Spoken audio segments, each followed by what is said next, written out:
السلام عليكم ورحمة الله. السلام عليكم ورحمة الله. Sudah sekarang Alhamdulillah di tahun yang ke-11 di Indonesia. Hampir 4 tahun saya tidak mudik. Orang tua saya masih di Madinah. Apalagi semenjak saya mendapatkan kehormatan dari Presiden Republik Indonesia Papa SBY waktu itu 2011, saya diberikan kehormatan warga negara Indonesia. Jadi semenjak saya menjadi warga negara Indonesia justru menjadi beban. Kenapa menjadi beban? Karena wajib bagaimana bisa membawa masyarakat Indonesia pertama harus bersatu. Yang kedua menjaga NKRI. Yang ketiga bagaimana kita bisa mewujudkan umat Islam penghafal Al-Quran. Apalagi membawa nama Indonesia. Jadi sebagai rakyat Indonesia wajib jaga nama baik Indonesia. Menjadi contoh baik. Makanya selama saya berada di Indonesia, saya sudah faham dan belajar prinsip orang Indonesia. Orang Indonesia tidak suka ribet. Suka yang mudah. Termasuk amalan, ibadah, amalan, zikir, suka yang mudah. Makanya selalu saya berusaha dalam dakwaku selalu memberi yang mudah. Tidak mau yang susah-susah. Karena orang Indonesia tidak suka. Orang Indonesia sifatnya mau yang mudah. Mudah diingat, mudah dihafal, mudah diamalkan dan masuk surga. Itu sudah.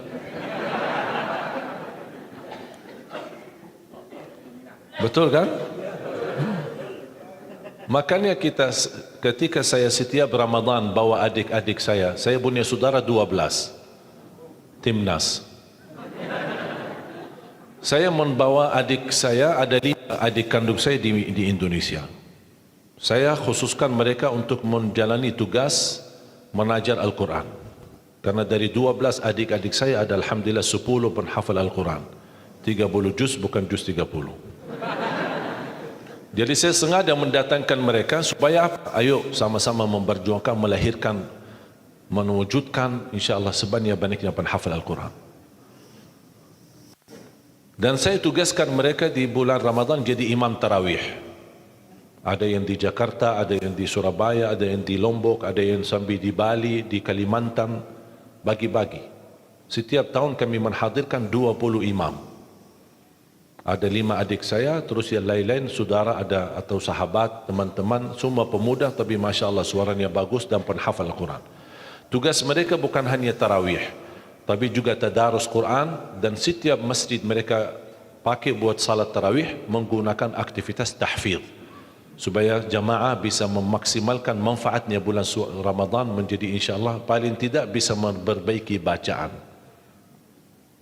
Dan saya sampaikan kepada adik-adik saya, karena saya duluan di Indonesia, kalau kalian jadi imam tarawih jangan lama-lama. Kalau di Arab kan suka lama-lama kan? Saking lamanya orang Indonesia pas sujud tidur dalam keadaan sujud. Tidak terbiasa, tidak terbiasa. Makanya saya berpesan sama adik, tidak apa-apa pendek-pendek tapi salat yang tenang. Itu paling tidak. Rukun tumaknina itu wajib. Bukan wajib, bahkan rukun. Tuma'nina dalam gerakan salat. Walaupun bacaannya pendek. Yang saya tidak terima 23 rakaat 7 menit. Itu bukan tarawih. Nah, ini masalah ini. Ini jangan sampai menjadi tradisi. Jangan sampai menjadi budaya. Bahaya itu. Karena Islam tidak menerima salat seperti itu. Bahkan Islam menganggap itu bukan salat. Makanya jangan disia-siakan. Tak apa-apa 23 rakaat atau 11 rakaat. Tidak masalah. Jumlahnya menurut saya tidak menjadi masalah. Asal jangan ribut. Yang 11 menyiasatkan yang 23. Yang 23 menyiasatkan yang 11. Itu tidak boleh. Yang 11 benar, yang 23 benar. Karena sudah diijma' oleh ulama, salat malam paling sedikit 2 rakaat. Minimal. Paling banyak bebas. Tidak ada batas. Itu sudah diijma' oleh Ahlus Sunnah wal Jamaah. Yang menjadi perbedaan menentukan jumlah. Ini yang menjadi perbedaan. Tidak disepakati oleh ulama. Yang disepakati jumlahnya berapa? Bebas. Berapapun bebas. Minimal 2 rakaat. Tapi yang tidak disepakati masalah jumlah yang ditetapkan. Ada yang bilang 11, ada yang bilang 23. Bahkan ada yang 43. Salah satu pendapat di mazhab Malikiyah. Makanya saya sudah mengerti bagaimana cara untuk melaksanakan tarawih, jangan lama-lama. Kalau di Madinah kita Ramadan pasti khatam Al-Quran. Saya punya tetangga di masjid kami di Madinah. Masya Allah, istri beliau sudah tua dan beliau bisa hafal Al-Quran dari bacaan saya salat subuh. Kalau salat subuh kami di Madinah 2 rakaat khatam suratul Rahman, 2 rakaat khatam suratul Waqi'ah, 2 hari atau 3 hari maksimal khatam surah Yasin. Jadi subuh hari ini baca sebagian, besok lanjut sisanya, besok lagi lanjut sisanya surah Yasin. Jadi 3 hari salat subuh sudah khatam surah Yasin. Surat Tabarak kita lakukan 1 rakaat. Surat hari Jumat subuh As-Sajdah rakaat pertama dan rakaat kedua suratul Insan, Hal ata 'alal insan. Dan jamaah yang ada di sekitar masjid kami di Madinah, termasuk ibu itu, beliau suaminya menceritakan, istri saya bisa hafal beberapa surah yang antum sering bacakan di dalam salat subuh. Suka panjang. Begitu saya datang ke Indonesia, pertama kali saya belum faham budaya Indonesia. Niat saya baik, salat subuh diminta jadi imam. Saya maju jadi imam. Saya baca Ar-Rahman di rakaat pertama. Saya baca Al-Waqi'ah di rakaat yang kedua. Awalnya saya rasa saf masjid cukup banyak. Pas begitu salam saya lihat sisanya cuma 1 saf. Wallahu alam ya Allah kemana perginya. Tidak terbiasa. Saya kaget. Masa semuanya sakit? Masa semuanya pinsang? Tapi lama kelamaan, oh sudah faham. Ini orang Indonesia seperti ini. Makanya saya bilang sama adik saya jangan lama. Orang Indonesia kalau qulhu bisa dibagi 2, terima kasih.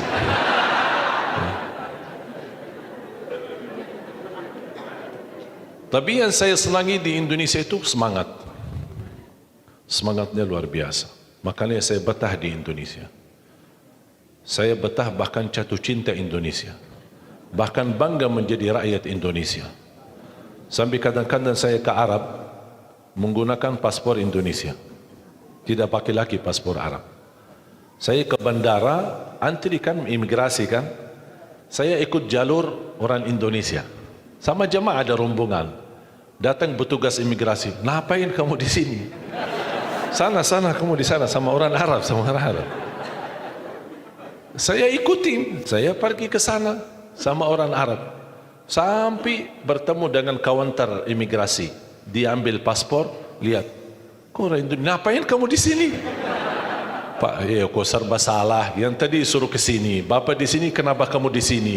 Jadi gimana ini? Pas dilihat, baca namanya Arab. Terus ini gimana ini? Tanya, paspor Arab ya? Kamu dari mana? Saya dari Indonesia. Yang benar dari mana? Dari Indonesia. Masa dari Indonesia mancung?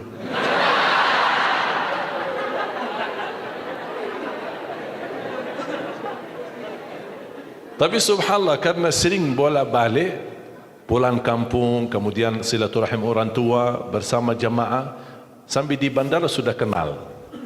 Sakit sudah sering. Tapi alhamdulillah, wallahi nikmat Indonesia. Berkat saya jadi warga negara Indonesia, anugerah nikmat menjadi warga negara Indonesia, saya bisa ke Palestina. Selama masih warga negara Arab, tidak bisa ke Palestina. Bahkan alhamdulillah dapat karunia luar biasa, karunia dari Allah, hadiah dan nikmat besar dari Allah. Ketika saya pertama ke Palestina dan pertama kenal imam besar Masjidul Aqsa, malah beliau dorong saya menjadi imam salat maghrib dan isya di Masjidul Aqsa. Alhamdulillah. Makanya ibu kalau besok-besok dengar sejarah ada orang Indonesia salat di Masjidul Aqsa jadi imam maghrib dan isya, itu Ali Jabir. Mana ada orang Indonesia ke sana untuk jadi imam? Kenapa saya bisa diberikan kesempatan jadi imam? Karena alhamdulillah saya punya paman imam besar Masjidul Haram. Walaupun sudah beliau wafat, tapi sudah sekian tahun beliau jadi imam besar Masjid Haram. Namanya Syekh Ali Jabir. Makanya orang tua saya memberikan nama itu. Kami bikin website www.alijabir.net www.alijabir.net. Semua kegiatan beliau di Masjidil Haram dan menjadi imam, khatib, tarawih, tahajud, salat rawatib. Beliau sudah wafat. Itu kakak daripada ibu saya. Makanya ketika saya bertemu dengan guru paman saya alhamdulillah berkesempatan belajar sama beliau, dan beliau memberikan gelar Ali Jabir As-Saghir, Ali Jabir Junior, karena beliau yang sudah imam besar Masjid Haram, Ali Jabir Senior. Dari situlah saya mendapatkan nama Syekh Ali Jabir semenjak saya menghafal Al-Quran. Tidak berduri nama, karena nama itu tidak terlalu berharga. Yang penting apa yang kita lakukan. Inna Allah la yanzuru ila a'malikum, la yanzuru ila suwarikum, wala ila ajsamikum, wala ila amwalikum. Allah tidak berduli harta kalian, keturunan kalian. Saya tidak berduli asal usul saya dari mana. Orang Arab bukan orang Arab, menurut saya tidak ada yang berbeda. Yang mulia di sisi Allah adalah orang yang takwa, walaupun dia bukan orang Arab.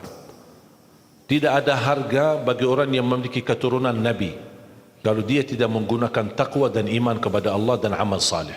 Buktinya paman Rasulullah Abu Lahab, paman dekat sama Rasul, hubungan keluarga, tapi Allah kekalkan di neraka.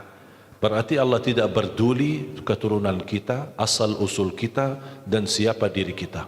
Yang Allah berdulikan apa takwa kita dan apa isi hati kita.